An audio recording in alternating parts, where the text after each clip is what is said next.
aşura her yeri Kerbela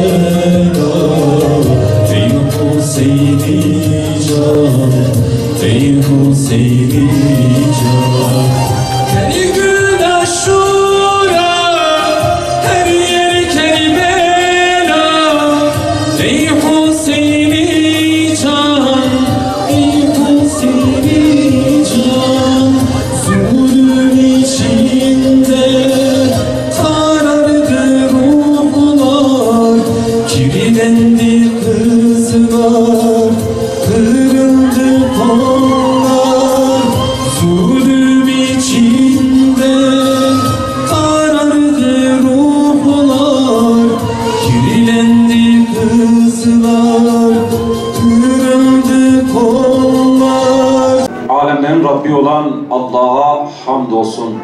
Son peygamber Hazreti Muhammed'e, eshabına, aline ve siz değerli kardeşlerime salat ve selam olsun. Hepiniz hoş geldiniz, sefalar getirdiniz. Rabbim gecemizi hayırlı, mübarek eylesin. Kıymetli kardeşlerim, belki en zor anlatılması olan konu Kerbela'dır.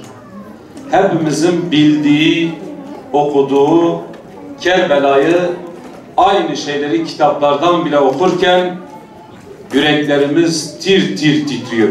Eğer insanın yüreğinde biraz merhamet kalmışsa ben inanıyorum ki okuyan herkes bu duyguları yaşamış. 1400 yıl değil, 1 milyon yılda geçse bu acı unutulamıyor. Kerbela bizim için gerçekten büyük bir derttir. Bu derdi unutamıyoruz. Ve biz bu derdimizle inşallah büyük hakikatlere imza atacağız. Nitekim Peygamber Aleyhisselatü Vesselam'ın koklamaya bile kıyamadığı Hazreti Hüseyin. Peygamber Aleyhisselatü Vesselam'ın Hüseyin'i seven beni sever. Kim Hüseyin'i severse Allah da onu sever dediği Hazreti Hüseyin'den bahsediyoruz. Cennet güllerinin şehitlerin efendisi olan Hazreti Hüseyin. Peygamberin torunu.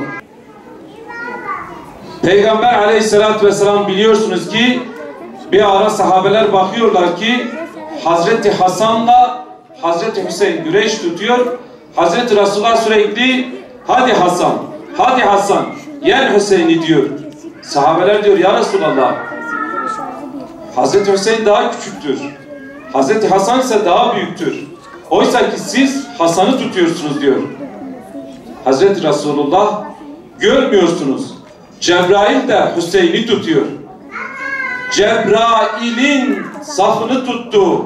Cebrail'in taraf olduğu Hüseyin'den bahsediyoruz. Sıradan biri değil.